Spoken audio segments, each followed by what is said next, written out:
let me welcome all of you to this wonderful Uni20 conference. I will do the formal welcome tomorrow in front of the August guests who are going to be here. But today is day one, or I would say day zero of the 2 days conference. And it's going to be a wonderful session because it's going to be led by students. And all of us sitting here in the audience who teach students, who administer students, are going to find out what they really expect of us than we actually telling them what to do. So this is an interesting session that we have coined, which is the student session of what students desire of a university.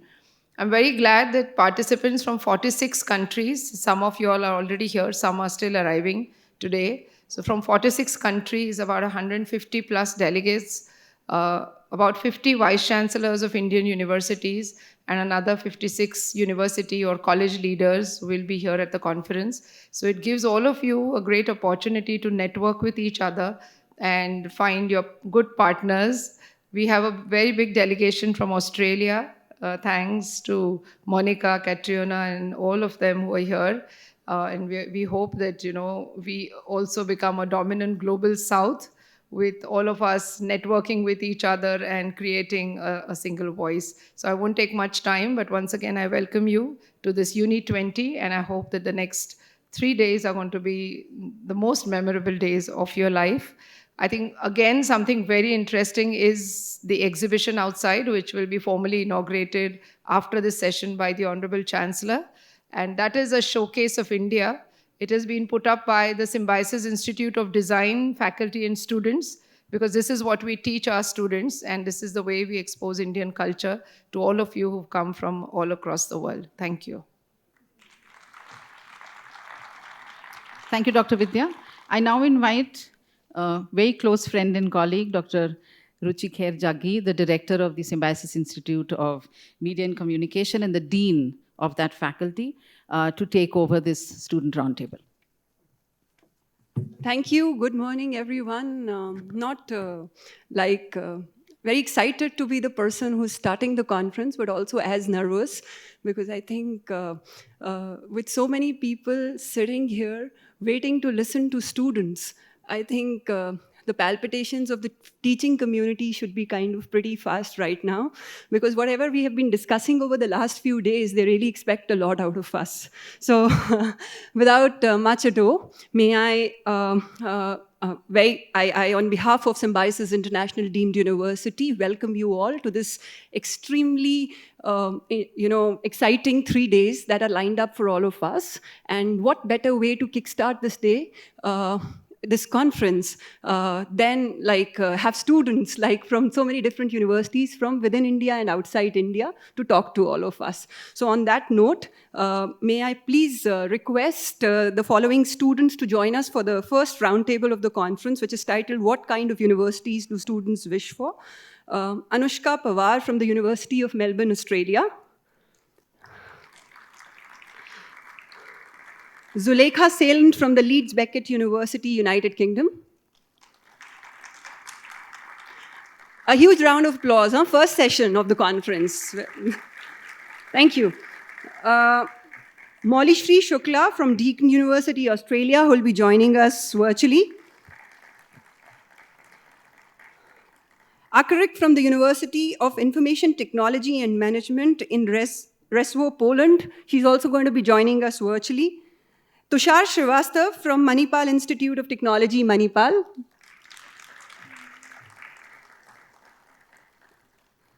Smruti Bhutada from Jindal Global Law School.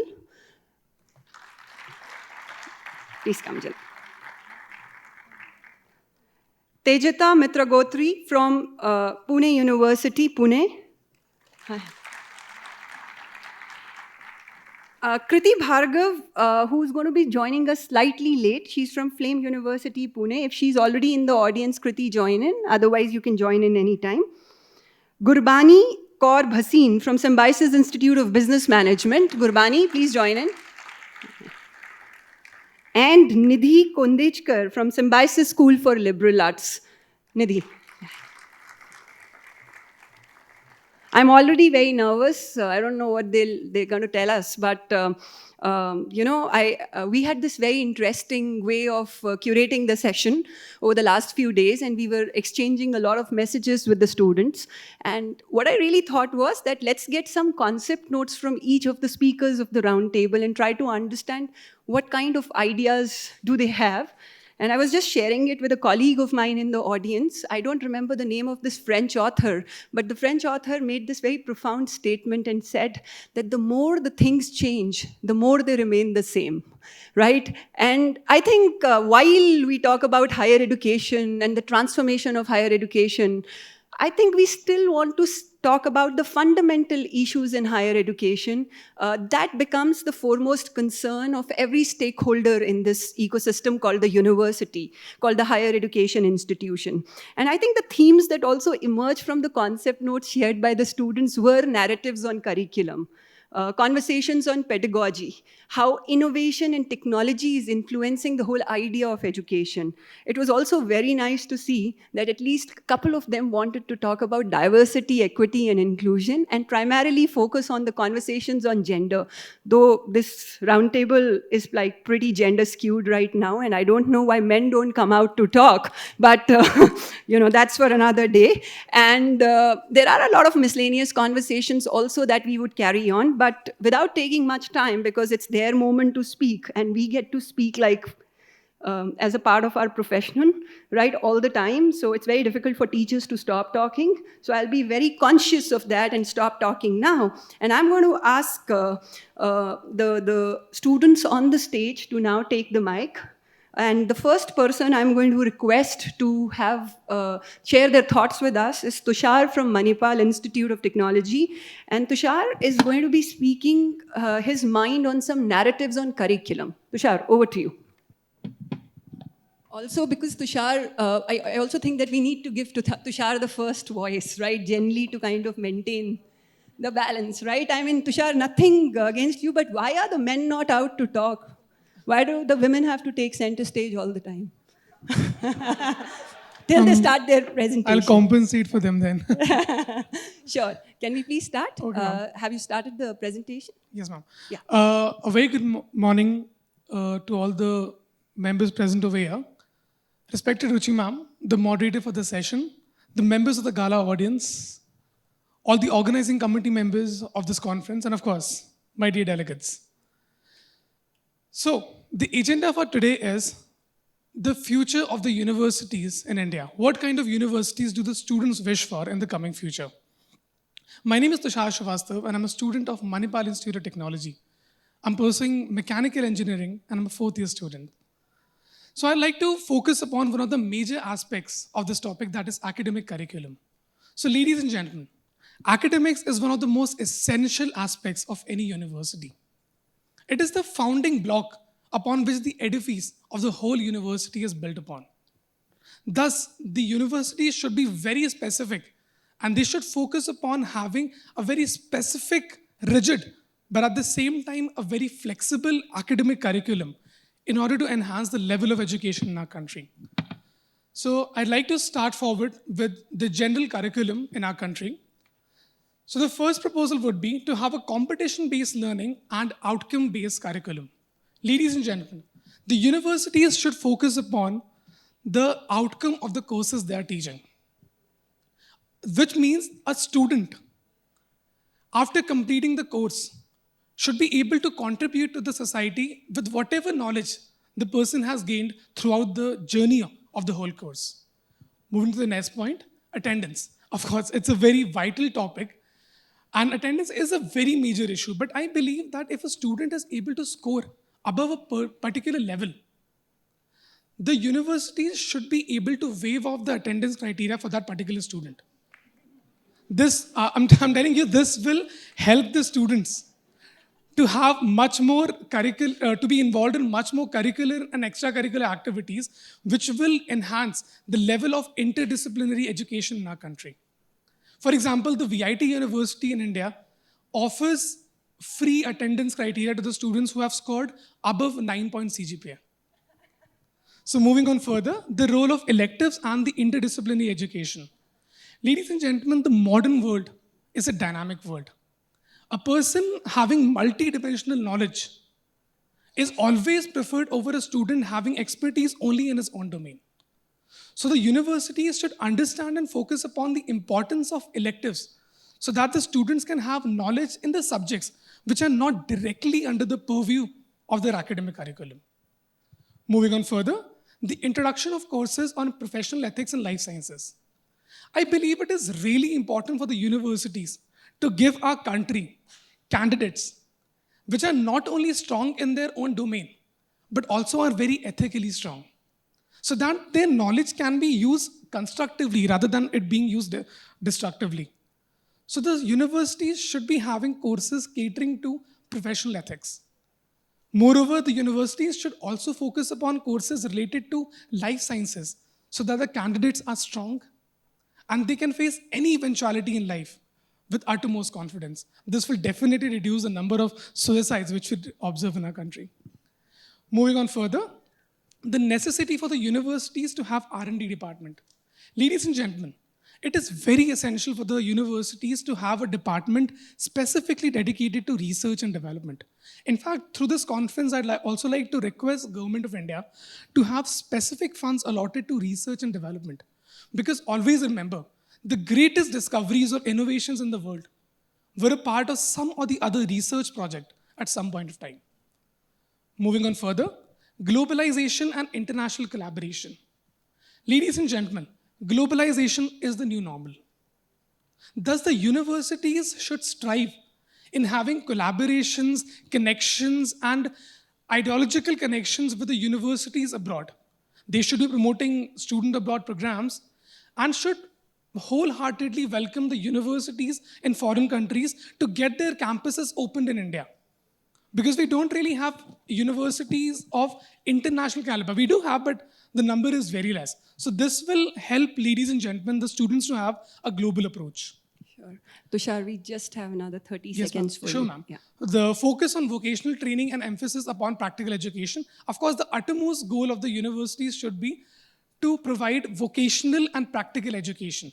For example, if this machine shuts down right now, an engineer should be able to get to the crux of it and should be able to fix this particular machine. That should be the level of education in our country. Lastly, but not the least, education, the evaluation should be based upon the projects and practical activities and reducing the number of assessments. I believe the universities should reduce the number of theoretical assessments and to compensate for it, the evaluation should be based upon training, internships, practical work, project work, etc. This will give the students what I believe is a practical essence of whatever they have studied in their course. So these are some of the reforms which I'd like to propose in the academic curriculum. So in conclusion, I would just like to say it's not only the changes with the universities and the colleges have to adopt. At the end of the day, the responsibility and duty lies upon the student to bring constructive changes to the society and to make India a much more better place to live in. I just give me 10 seconds, ma'am. I would like to wrap up my speech by quoting one of the very fine lines from a former Prime Minister, Mr. Atal Bihari Vajpayee. So it's a quote, it's a poem on hope, ladies and gentlemen. So please listen to it. So it goes like this. आओ फिर से दिया जलाएं, आओ फिर से दिया जलाएं, भरी दोपहरी में अंधियारा, सूरज परछाई से हारा, भरी दोपहरी में अंधियारा, सूरज परछाई से हारा, अंतरम के नए निचोड़े, बुझी हुई बाती को जलाएं, आओ फिर से दिया जलाएं, आओ फिर से दिया जलाएं. Thank you so much, ladies and gentlemen. Thank you, Tushar. I wish we could subtitle it like, I can't subtitle it like literally, but he talks about the light of knowledge. That's the former Prime Minister of India, Atal Bihari Vajpayee's poem. And Tushar, lovely for you to quote it.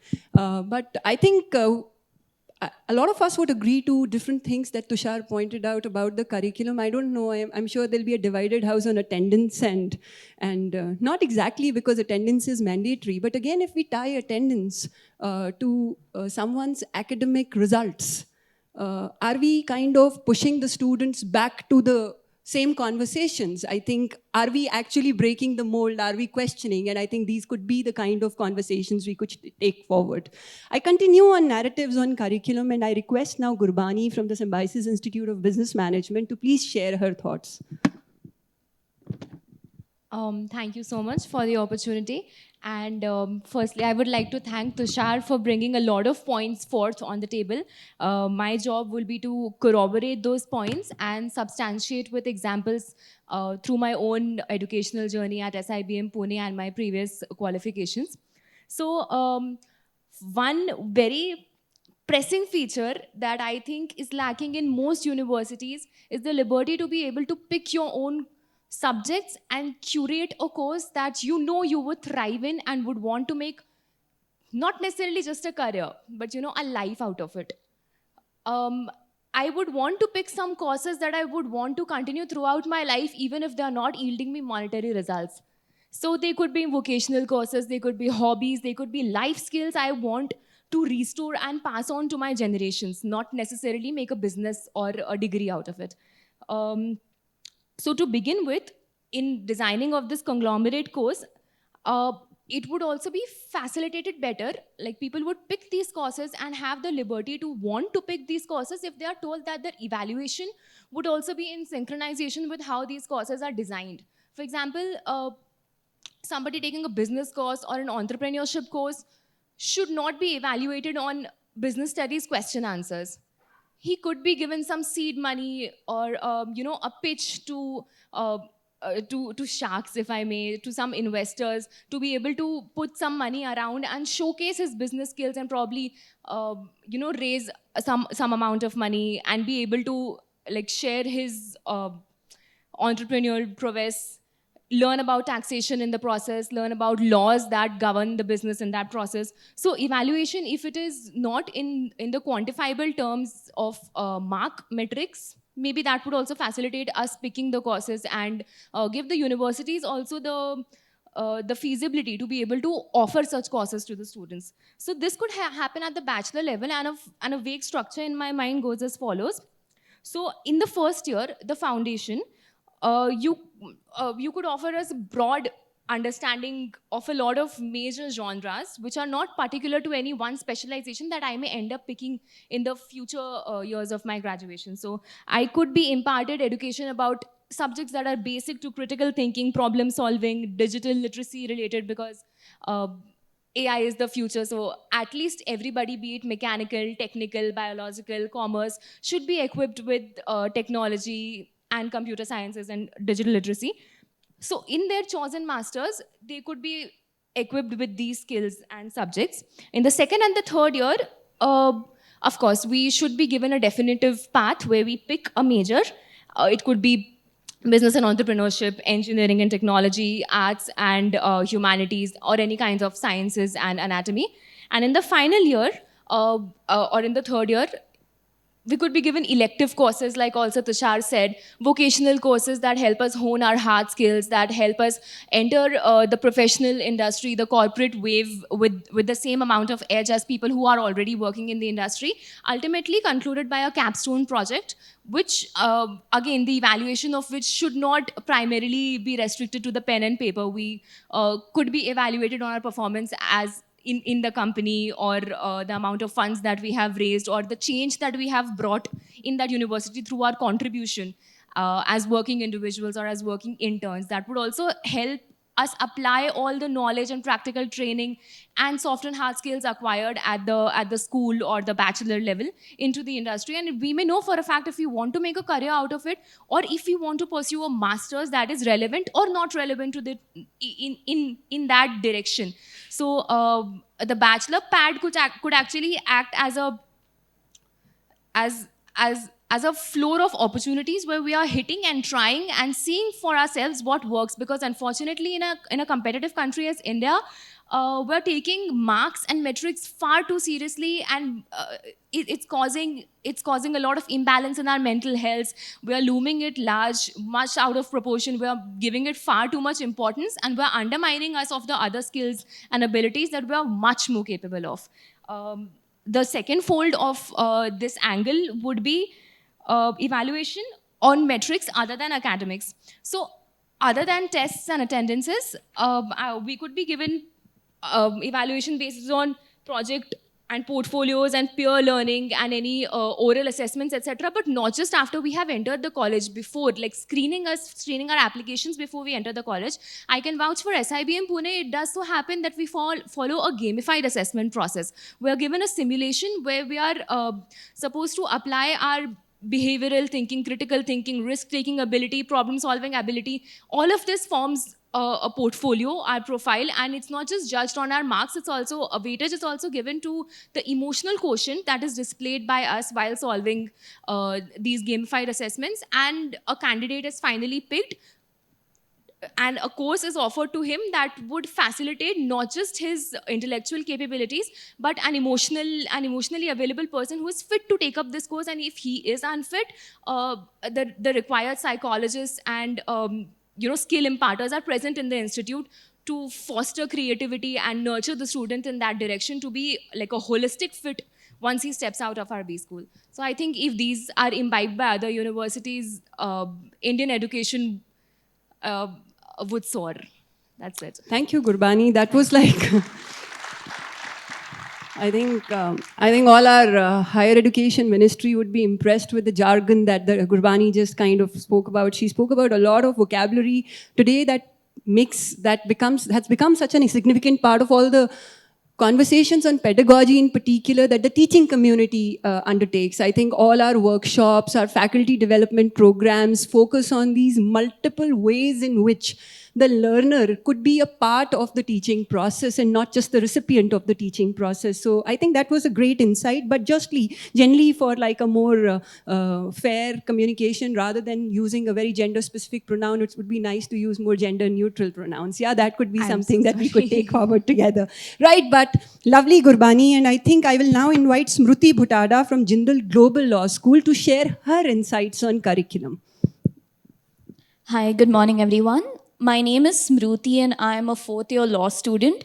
And I apologize because I'm only 21 years old and I've only entered into the university as a law student. A lot of my examples will be pertinent to just my degree course. So at the beginning of when we were discussing what we will be speaking at the panel today, I shared a piece with my panelists, something which I had read in jurisprudence too. It was by tenured Professor Duncan Kennedy from Harvard, and he wrote about legal education as training in hierarchy. Now, I don't necessarily subscribe to critical legal scholarship. However, there were important arguments that Kennedy brought up within that piece that I find extremely pertinent in what we are going to be speaking about today. I once again apologize because both of my co-panelists have spoken extensively about solutions. However, I would like to draw back the attention of everyone present here to one of the biggest problems that the Indian legal education for now, and I'm pretty sure it might be similar across other types of education as well, face, which is a disjoint between what top universities are offering versus what government universities are offering. And it all boils down to what we are learning through our curriculum. So Duncan Kennedy makes this argument within his piece where he says that universities are perceived as neutral spaces, devoid of any ideology. He says that this is false, and there is an ideology that is fed to us through our university, and the curriculum is a major driving force within feeding students this ideology. So the manner in which he speaks about this and the way I would like to bring this in is by talking about how law school curriculum is set within India. So the Bar Council of India gives out a curriculum and universities adopt this curriculum according to their learning objectives and their learning outcomes. However, there is a disjoint between how top universities are doing it versus how government universities in India are doing it. And this I can supplement with an example very recently from my internship. I'm working at a corporate firm and I'm working with a co-intern who comes from a government college in Vadodara. And she was told by her professors and by her administration that alternate dispute resolution or arbitration and mediation are not lucrative fields within the country. This is surprising because at my university, I'm constantly told that this is something that the industry is looking for right now, which means you need to prepare for this right now. So the curriculum, which is set by the BCI, is mainly set by litigators. So we have people who have experience in one field deciding the curriculum for all universities and all legal fields without giving much mind to globalization, to internationalization, and to incorporating things that students actually require in today's globalizing trends. So, one interesting quote that I just read yesterday was by Justice Muhammad Mustaqi from the Kerala High Court. Just yesterday, I read an article where he said that one of the biggest tragedies in legal education in India is how the curriculum is set. And the reason why I bring up this disjoint is because you see that there's ideology fed to government colleges where litigation is seen as the only scope, but there is a counter here as well. In universities, top universities, because they are working with corporate firms, a lot of what students are told is that their degree is useful only for one specific corporate job. But you see the setbacks and how unsustainable this model is. We have high attrition rates in law firms. Students are unwilling to work in environments that require 10, 12 hours of their time every single day. And you end up seeing that a lot of students leave or find alternate career opportunities. However, why doesn't this start at the university level? We require the universities to be spaces where we can maximize on how much we learn from our degrees. So we need to be given a space where we are allowed to maximize on all opportunities that can be open to us because of our degree. So a law degree shouldn't end up in just corporate or shouldn't end up in just litigation. Similarly, I believe science degrees, medical degrees don't necessarily have to end up in the same process of MBBS, MD, and then a specialization. There needs to be a change in curriculum where we ensure that all work opportunities that arise from a specific course that an individual has taken will be open to them and they are given the knowledge that's requisite at this stage. So there are a few changes I had in mind. However, my co-panelists have spoken a lot about the solutions, and I believe a good point to start would be to take these into consideration. Bridge this gap between practical and theoretical knowledge and practical application. We look at how equal priority is given to all opportunities within universities, and this can be done through elective courses, and this can be done through making sure that the metrics on which students are evaluated isn't directed towards ensuring that the students fit one type of ideal candidate arising out of a degree course in the universities. So I believe that's a good starting point, and I'm sure my panelists have more to speak about this. Thanks, Smriti. That was I think, very sharp, very insightful. Um, Also, I think there was a huge clarity of thought in kind of the points that you made, Smriti. And I think this is a discussion maybe that we could take up in the question answer round when we have after all the panelists have spoken.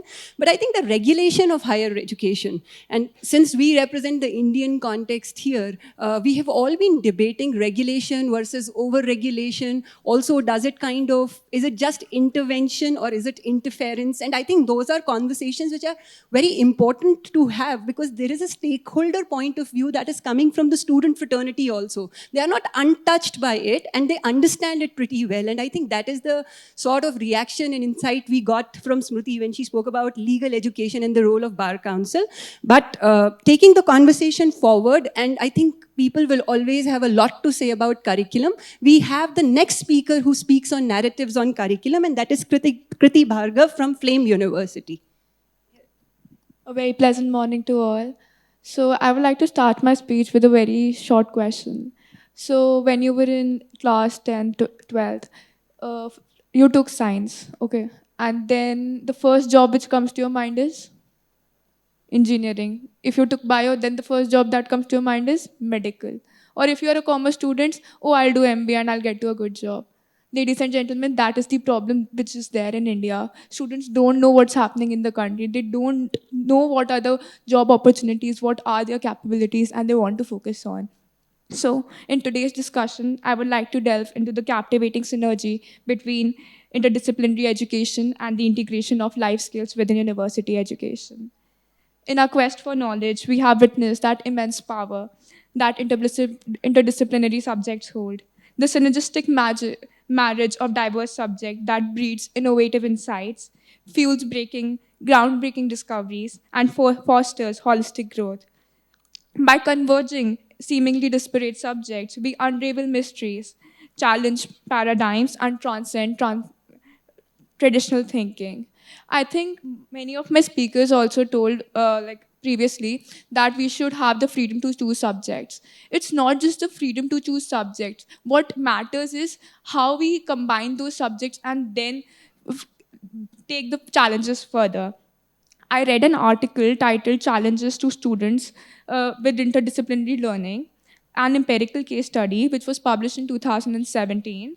So, the authors also argued that interdisciplinary ability enables students to integrate knowledge and methods from different domains for a comprehensive understanding of a problem. The freedom to choose subjects is a celebration of human curiosity and a tribute to the innate thirst for the discovery in every aspiring scholar, yearning to break free from the confines of predefined academic paths and venture into unexplored realms. A research conducted by Dr. Angela Duckworth, she's a very renowned psychologist and a researcher. In her research in 2016, also stated that allowing students the freedom to select subjects they are passionate about fosters motivation, which also positively impacts the engagement and perseverance. If I know that, referring to, like, I read another article in the European Journal of Engineering Education in 2015. Authors pointed the decisive feature of interdisciplinarity in the ability to integrate disciplinary knowledge. If there's no cultivation and training of this ability during teaching, but simply increased knowledge of different disciplines, it can still only be called multidisciplinary education. Based on different research and assertions, it is important for us to take into consideration that interdisciplinary integration should be the core and key to the interdisciplinarity. As a society grapples into the increasing complex problems such as climate change, public health crisis, and social inequality, we need individuals who possess a deep understanding of interconnected systems, a comprehensive connection that can only be nurtured through different, unrestricted exploration of diverse subjects. Universities must empower students to think critically, drawing upon a vast range of disciplines to forge innovative solutions to the most pressing problems of our times. Amidst the pursuit of academic freedom, responsible scholarship must prevail. The freedom to select and combine subjects require commitment to both breadth and depth. As I said earlier also, it doesn't require that we are studying so many subjects, it requires how we interconnect them. Universities must establish robust frameworks that guide students, enabling purposeful navigation of vast knowledge. Cultivating interdisciplinary excellence strikes a delicate balance, fostering specialized expertise alongside intellectual departments, and also it builds an agility in students. Through this holistic integration, universities can break free from the shackles of outdated academic structures, aligning themselves from the ever evolving needs of society. To embark upon this transformative journey, universities must embark upon a universal curriculum overhaul, blending practical life skills with the core subjects. I remember one of my friends, she's also a UG2 student as me. She was like, "Oh, can you go and talk to that shopkeeper? I don't know how to talk." I was like, "You are a UG2 student. What are you doing here?" So that's the problem. Students are so educated, but they still don't know basic skill. They don't even know how to fill taxes. They don't know how to open a bank account. Is this what we are aiming for? Is this the education we are working for? I don't think so. We need students to be very practical in their life. We need the universities to work on this. A study conducted by World Economic Forum in 2020 served as a clarion call, highlighting the paramount importance of skills such as critical thinking, problem solving, communication, and collaboration in contemporary workplace. These skills are indeed crucial in fostering well-rounded individuals who possess the capability to confront challenges, seize opportunities, and contribute to meaningful societies. Beyond the realms of personal and professional growth, the integration of skill education in future universities unfurls the tapestry of active citizenship and social responsibility as well. I think these two things also align with the goals of UN 2030 agenda and also with the G20 goal. So if I talk about those, with the G20, the university curriculum serves as the responsible measure to the sustainable development goals articulated with the UN 2030 agenda. By equipping students with these life skills, the reduction of inequality, significant advancement to quality life, quality education, the reduction of inequalities, and promotion of inclusive growth. The acquisition of these proficiencies augment these individuals' aptitude to efficiently and address the intricate challenges, seize emerging opportunities, and actively engage as global citizens, ardently dedicated to engendering constructive transformations. In conclusion, I would just like to say it is through the harmonious alignment of these noble endeavors that universities become beacons of transformative education, empowering individuals and shaping a brighter tomorrow for generations to come. Thank you, Kriti.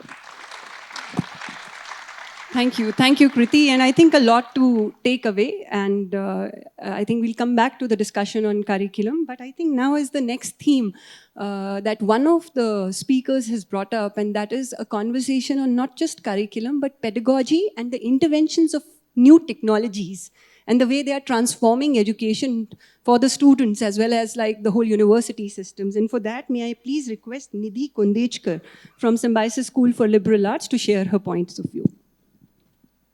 Good morning. I am Nidhi Kondechkar from Symbiosis School of Liberal Arts, Viman Nagar, Pune. So I am in the third year now, and I am majoring in international relations and double minoring in economics and maths and stats. So firstly, I would like to express my gratitude to SIU for conducting this roundtable, because in the past 2 years that I've been at SIU, it has ensured that it remains a safe space for us to express our opinions, and it consistently has ensured that it has interactions and has a feedback mechanism with students and values our opinions as well. So I thank you for that. Universities, like many of my fellow speakers have spoken, have been fostering knowledge for a long time, I think. But we need to have a transformation now, which is transcending traditional barriers. And as all of you sitting in the audience can vouch for, the world outside of our bubbles and our privileged bubbles does not come in streams and subjects and courses. And that's why when something hits us outside of our universities, it's going to hit us from all sides all at once.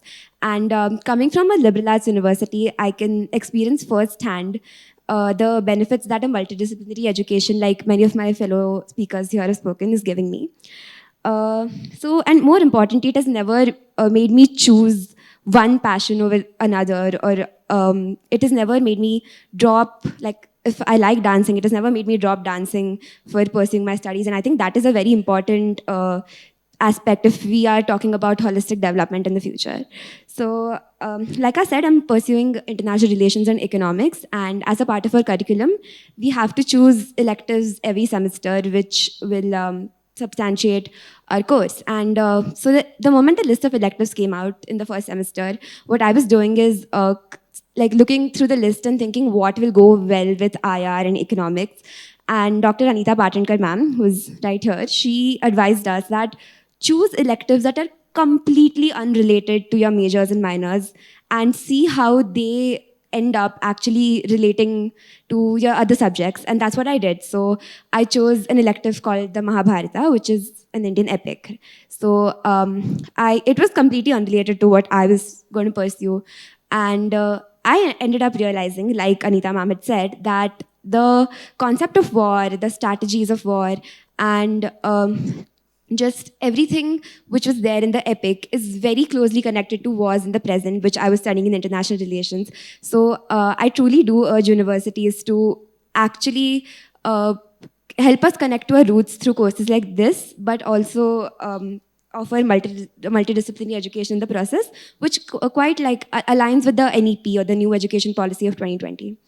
And as a matter of fact, flexibility in course selection will facilitate producing non-STEM occupations as well. Like she was saying that we're producing engineers and accountants and lawyers, but I think non-STEM is equally important.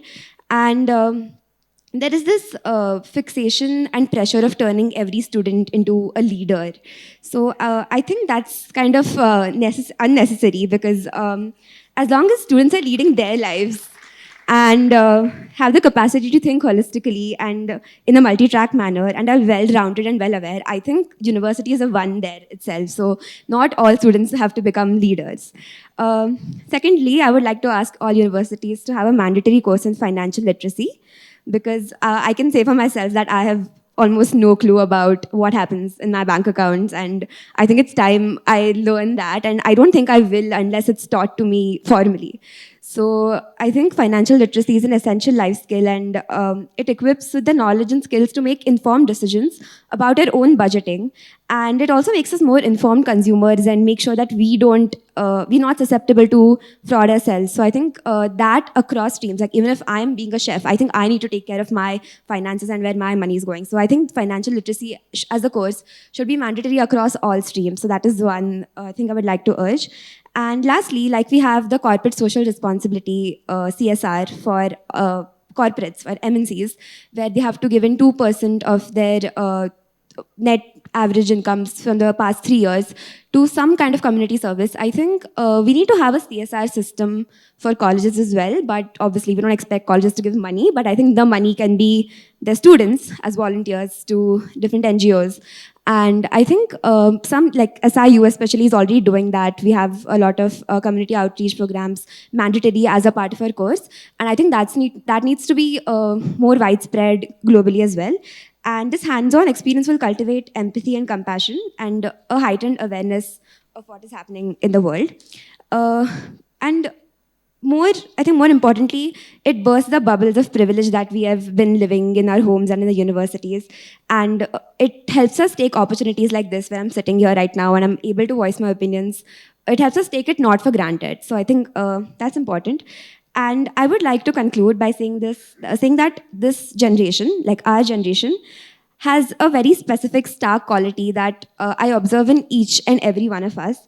And since we are the millennials, we are the babies of the global village era. So I think we respect freedom of choice and each individual's style of being and living more than anything else.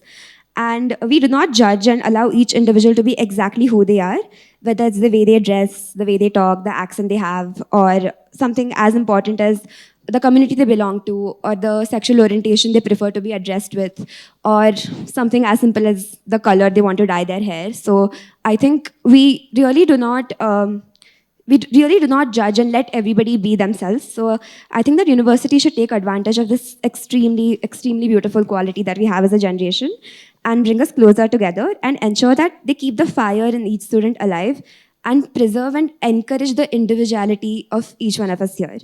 Thank you. So that was actually coming from a student of liberal arts, right, in every possible way. This concept of student agency. Actually, I was hoping you'd touch upon technology also, because you had mentioned that like very vehemently in your concept note. But I think we need to learn from the students how we should, as teachers, tame Chat GPT, but we'll come to that in the discussion section. But having said that, I think we have our next speaker directly speaking to us from Poland, and she is going to be online. I'll now ask Akarak Mukhmedi, University of Information Technology and Management in Rzeszów, Poland, to speak to us. And she especially wants to speak on the University Industry Connect, as well as the adjustment of international students in international universities. And I think these are two very important subjects to speak about. Over to you. Yeah. Would you want to start? Good morning, everyone. Yeah? Yes, if that's possible. Yes, you Thank are. you. Yeah. Okay, I hope I'm audible and visible everywhere. You look I would like perfect. to You greet start everyone. and you sound great. Go ahead. Oh, thank you. Thank you. That's great.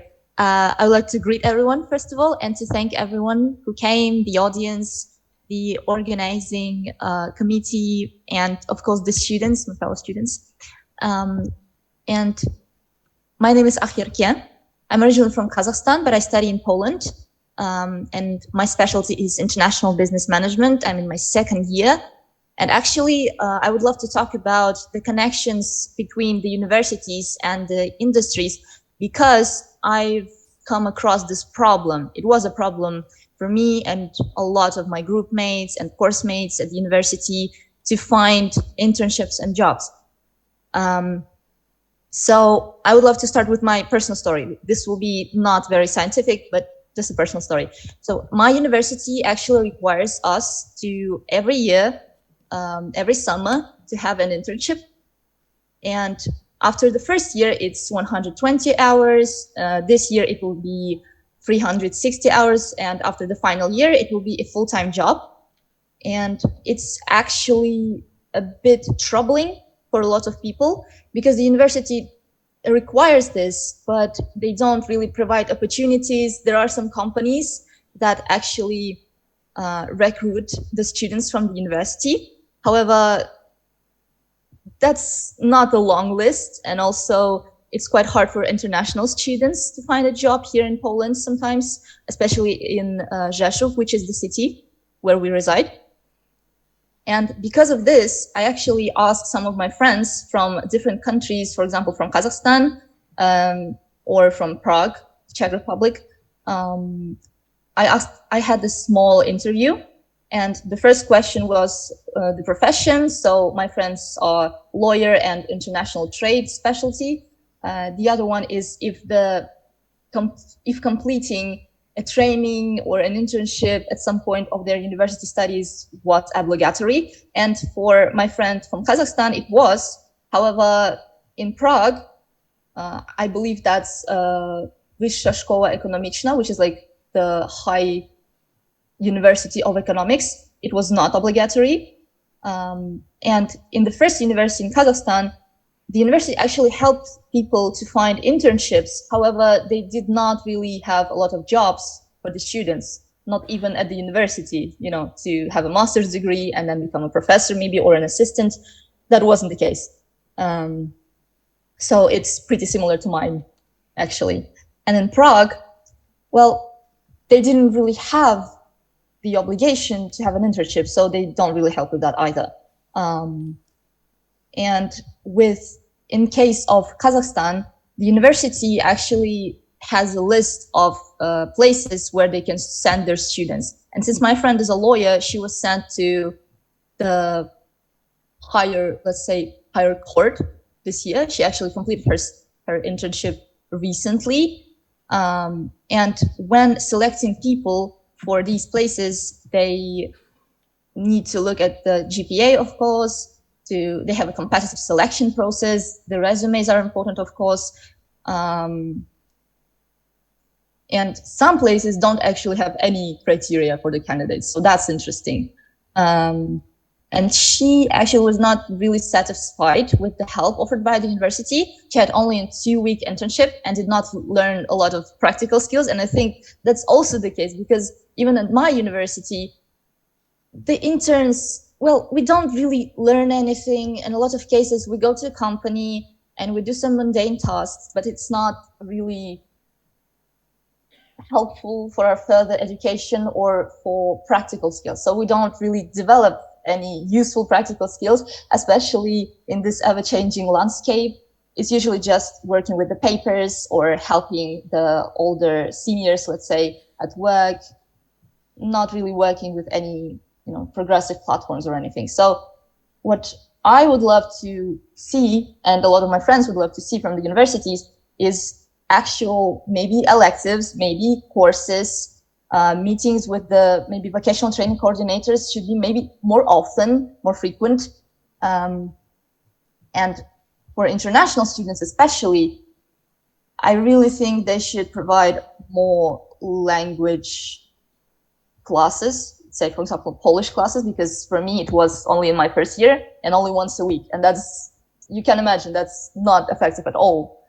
And also, since for international students, the other, let's say, barrier is culture differences, maybe we should have more training sessions about culture differences, not only for international students, but for Polish ones as well. So, so that it would be two-sided. And that would be great to have more, let's say, partners when it comes to companies that would actually recruit not only Polish-speaking students, but all students. So there would be no kind of like discrimination, although maybe it's just the practicality of all of it. And a good example of actually a good connection between the industry and the university is a very famous one, the MIT. They actually, I think the companies that work and collaborate with this university are Apple, Boeing, Google, Ford Motor Company, Amazon, McKinsey and Company, US Navy even collaborates with them. And that would be great, actually. I am actually interested in hearing all the other students' maybe opinions and the professors' opinions on this. And I think I will conclude my speech with that. Thank you so much. Thanks, Akrut.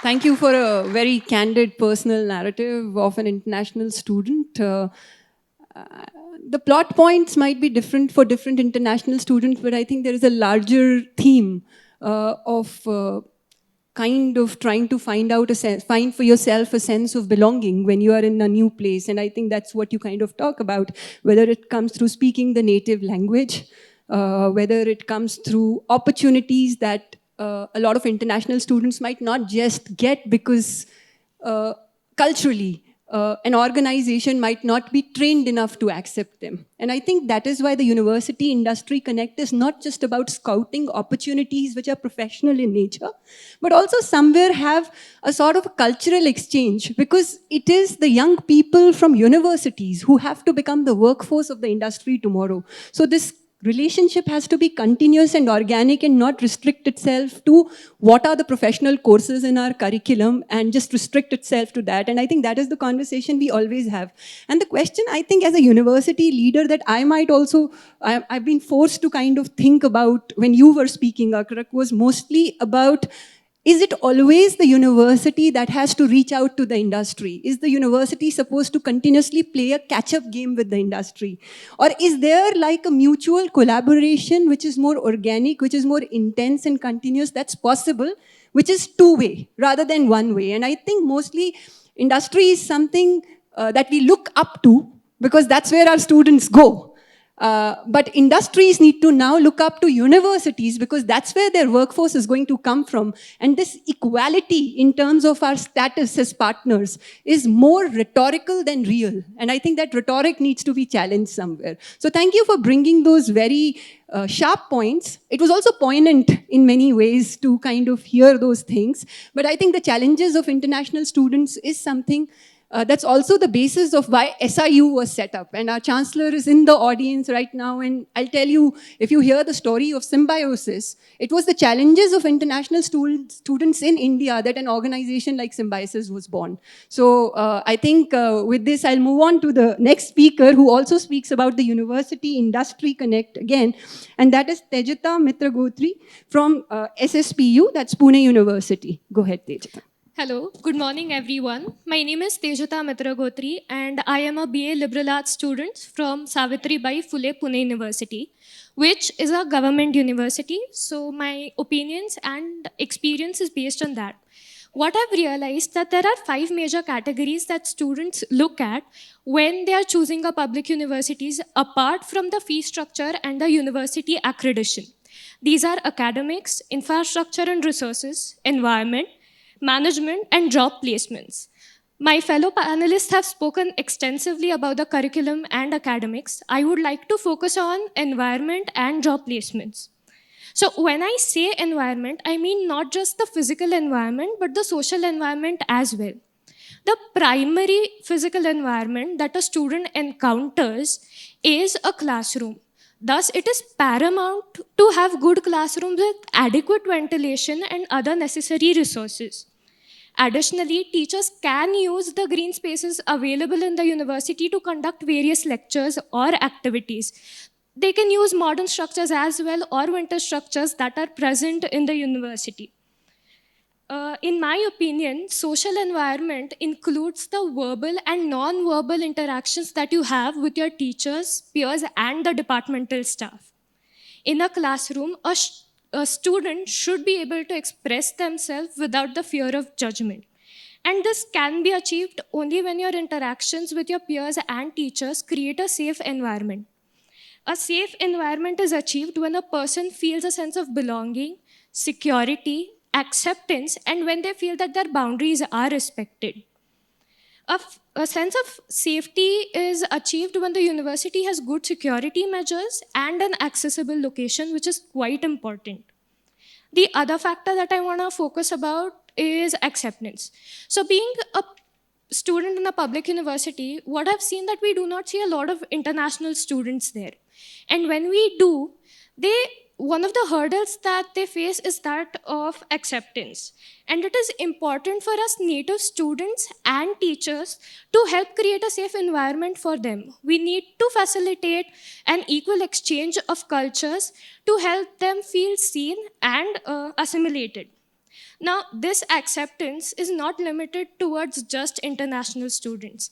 This is also towards the students who express themselves to be belonging to the LGBTQI plus community, and also the elder students who have come back to the university either to complete their education or add more to their educational qualifications. In my opinion, when a student feels safe, accepted, and they feel that their boundaries are respected, there's a sense of belonging that prevails. And then we are more eager to learn because we have people who understand us. Now, talking about job placements, I'll be completely frank. What I have observed is that students who belong to the STEM and medical fields tend to face less problems when it comes to job placement as compared to students who belong to the humanities and arts subjects. So one of the issues that we face is that if our curriculum is a 3-year degree, we find it difficult to get internships or jobs purely based on our undergraduate degree. We have to go for masters no matter what. And from conversations with my peers, what I've observed is that this is because there's a lot of competitiveness in that particular field. And yeah, so we need master's degree to even get an internship at times. It can be difficult to take a gap year as well or get some experience during that gap year because companies either go for a candidate who has a master's degree or an outstanding resume to even give an internship. Another point is that not all companies acknowledge a 3-year degree qualification for jobs. And even if they do, like I said, they prefer a candidate with a master's degree. This is why I believe that universities need to have a job placement cell, not only at the university level, but at the departmental level as well, so that they can help students get their internships during and after the degree in that relevant field that they want to go into. Okay, and another solution that I have come up is that universities can start online programs or any workshops or courses that also have collaborations with companies and help alumni students as well. Sure. An example for this is that Pune University has a program called Degree Plus, which offers various online courses not just to its current students, but as well as its alumni as well. And such collaborative programs not only build a stronger network for the students, but for universities as well. Tejita, I'm afraid I'll have to ask you to stop. Thank you so much for such a brilliant insight. And I think we have 3 more speakers and just 10 minutes to go, so I don't want to be unjust on everyone else. But thank you so much. But I also think that what is very clear with Tejita's inputs are also the dichotomies, the differences that exist between public sector universities and non-public sector universities, which is primarily private sector universities, where certain things that she points out are very clear indicators of difference. And I think I don't want to expand on that, but I think you pointed out a very interesting point there. So let me now invite the next speaker, who is Zulekha from Leeds Beckett University, United Kingdom, and I'm so glad because Zulekha will speak about diversity, equity, and inclusion on university campuses. Yeah. That's great. Thank you, thank you. So first of all, I'd just like to say, everyone in the audience right now, I'd like you to think about who you are as an individual, personally, but also a person as a whole. So think about your gender, race, religion, ethnicity, sexual orientation. If any of you have disabilities, hidden or even visible, how much it feels important to you to feel represented and heard and understood. So today, students seek institutions that prioritize creating a diverse, equitable, and inclusive campus environment. We want to promote gender equality that empowers all individuals, no matter what background or circumstances you come from. First and foremost, students value universities that embrace gender diversity and equality. They wish to attend institutions that celebrate and respect all individuals, fostering an environment where everyone feels included and valued, which is super important when you consider how that sets you up for the future. Universities that actively promote gender equality through policies and practices are super important as well. Initiatives that create an environment that empowers students to challenge gender stereotypes and discrimination in a world where these may not always be in balance. I think everyone may have experienced something like that, maybe a level of unfairness for whatever reason, whether that's because of your gender or who you are personally.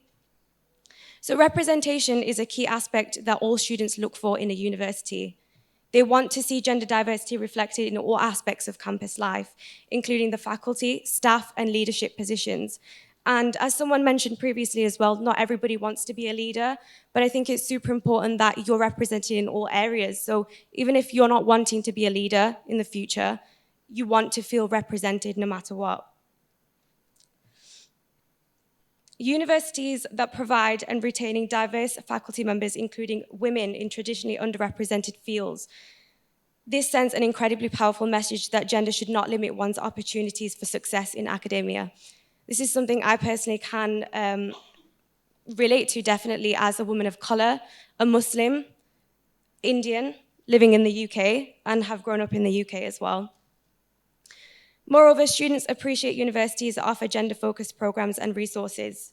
They seek institutions that provide gender study courses, women's centers as well, and student organizations that address gender-related issues and promote gender equality. So this is just not about women, this is about men as well. We want to be equal. These resources allow students to explore and understand the complexities of gender dynamics, challenge societal norms, and advocate for positive change for us all. In addition to the academic offerings, students value universities that prioritize the safety and well-being of all students, regardless of their gender. They seek institutions that have robust policies and support systems in place to address gender-based violence, harassment, and discrimination. Unfortunately, these are some things that all of us in the audience may have experienced at one moment in our life. Universities that provide comprehensive sexual assault prevention and support services, which create an environment where all students can thrive. In terms of campus culture, students appreciate universities that actively promote an inclusive, respectful environment. They value institutions that organize awareness campaigns, workshops, and events centered around gender equality, promoting dialogue, understanding. Universities that foster a sense of community where diverse perspectives are heard and respected, creating a nurturing environment for all students that once again set us up for the future world. Financial support is something that's super important as well. Scholarships targeted at promoting gender equality are important to studies. They value universities that offer opportunities for women to access education and overcome financial barriers. Scholarships that address the gender pay gap, support women in STEM fields, or empower women to pursue leadership positions are highly regarded by students. In conclusion, to address the question of what kind of universities that we students wish for, we wish for universities to actively prioritize diversity, equity, and inclusion with a specific focus on gender equality. Celebrating our differences and supporting every student we can thrive in all areas, no matter their gender, financial background, as this only improves the future of our world and the future generations for us to look forward to. Thank you. Thank you. Thank you, Zulekha. That was an extremely important intervention. Thank you so much for raising that. We have just 5 minutes, And we have two more speakers. So I'll now invite Molishri, who's there on Zoom. She's from Deakin University, Australia, to share her thoughts. And I'm very sorry, but I'll have to ask you to kind of wind up in 2.5 minutes. Thank you. Right. Sorry about that. All my peers have spoken about education, the curriculum, the formal writing, and the structure of universities. But the thing is, while we're studying, while we're becoming individuals with our own lives and our own jobs, it's also important to focus on accessibility and mental well-being, along with student support at university. Yeah, you'll study, but will you be sane at the end of it?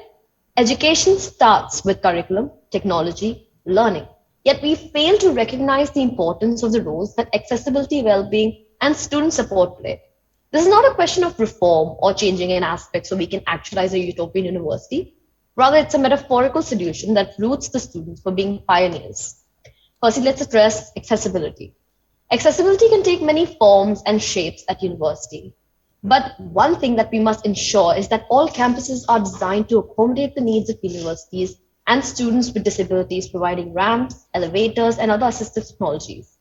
Additionally, institutions should also prioritize creating inclusive online platforms and curricula, allowing students from diverse backgrounds to engage fully in their studies. However, accessibility extends beyond to the physical and virtual realm. It also encompasses our attitudes and behaviors. We must foster a culture of empathy, understanding, and respect for the unique needs and perspectives of all students. What about mental health?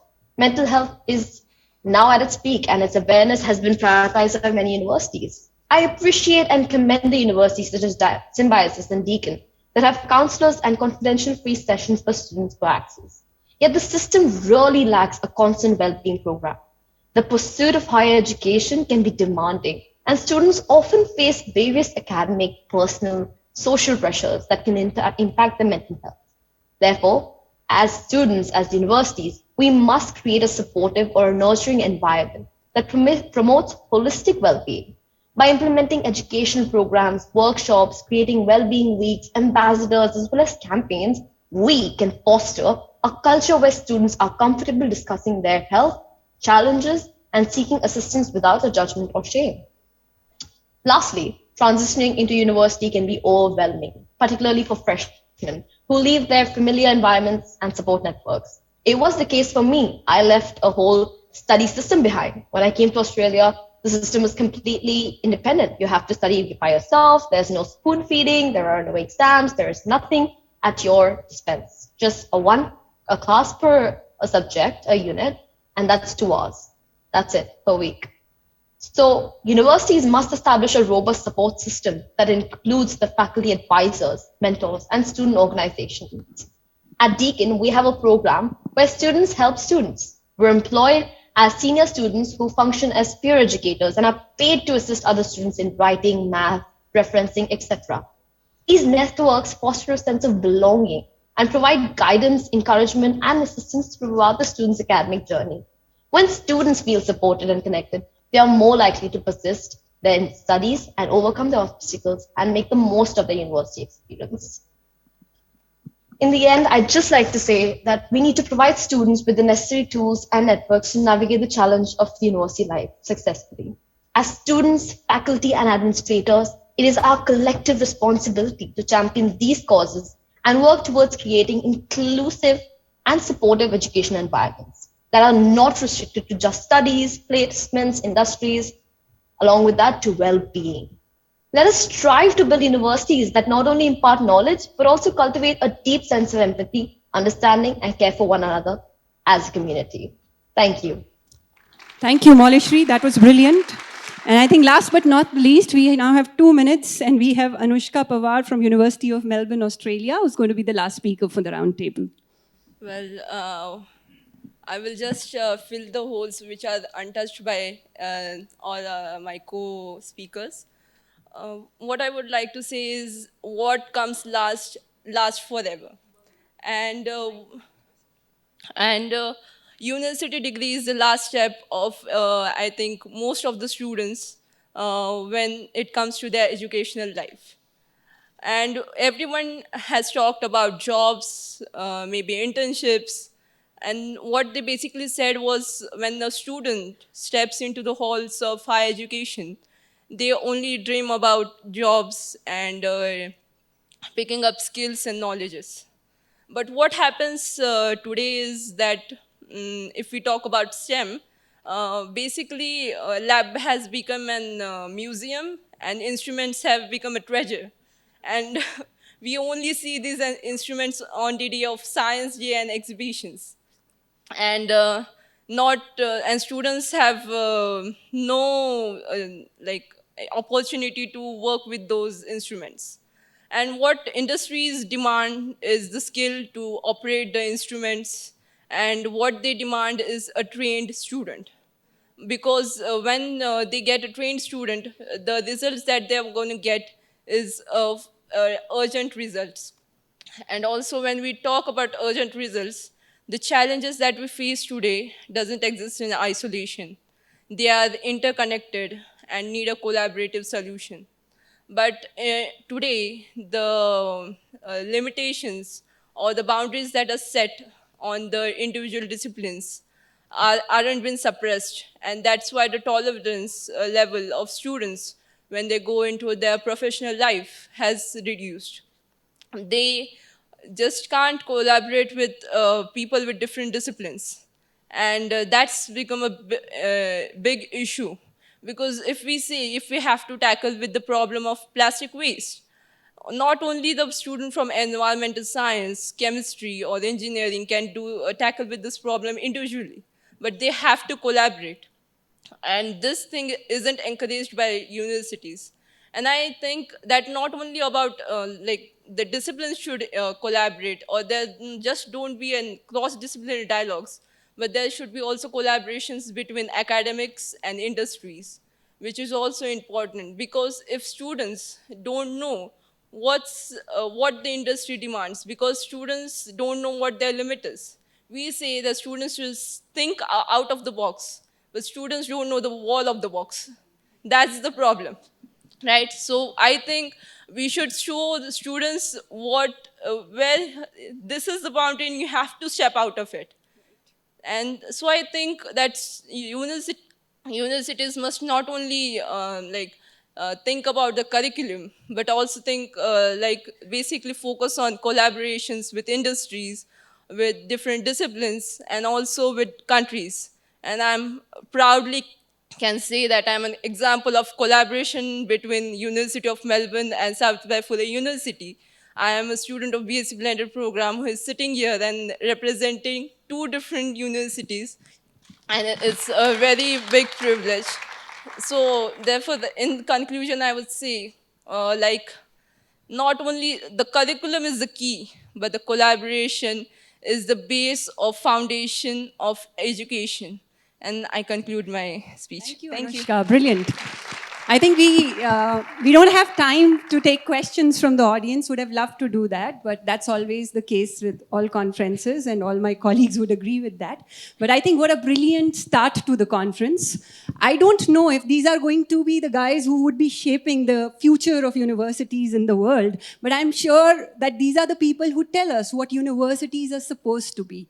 I think universities have to be the spaces that challenge status quo. Universities have to become the spaces. They've always meant to be those spaces, but I think we are always a work in progress as institutions. And I think as very positive works in progress, it is somewhere the duty of every university, every institution of education to challenge the status quo, question hierarchies. And I think that is what each individual speaker spoke about. They spoke about challenging power hierarchies that exist between disciplines.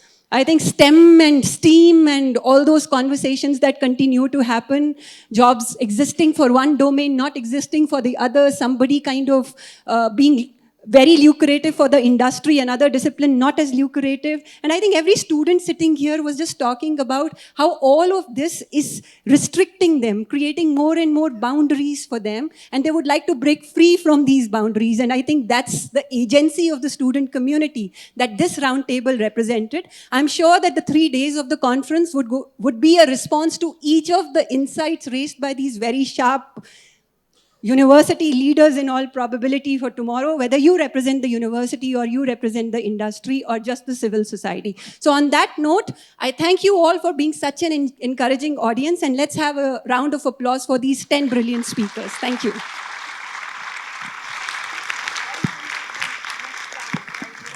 Thank you, panelists, for that insightful discussion, one which I'm sure resonated well with the delegates and the students alike. Thank you, Dr. Ruchi. I would now like to invite Dr. Vidya Yaravdekar, Pro-Chancellor, Symbiosis International University, to felicitate the panelists and the moderator. In the meantime, I would request the panelists to remain on stage until the felicitations are complete for a group photograph. Ms. Anushka Pawar, University of Melbourne, Australia.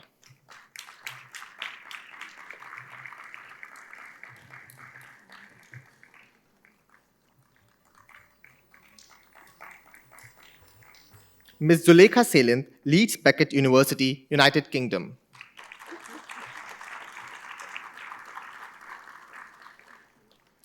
Ms. Molishri Shukla, Deakin University, Australia, who has joined us on Zoom. We will send the certificates via email. Ms. Akert Mukhamedi, University of Information Technology and Management in Resov, Poland, who has also joined us on Zoom. Mr. Tushar Srivastav, Manipal Institute of Technology, Manipal.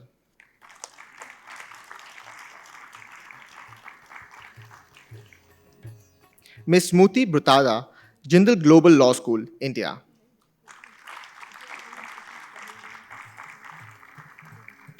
Ms. Tejita Mitra Gotri, SSPU, India.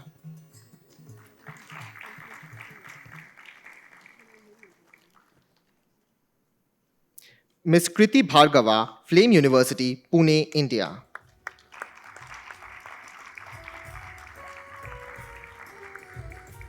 Ms. Gurbani Kaur Bhasan, SIBM, Pune, India.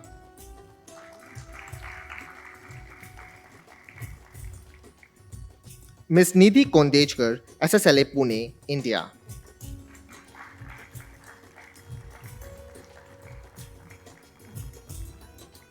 Our moderator, Dr. Ruchi Kher Jaggi, Director, Symbiosis Institute of Media and Communications, Pune.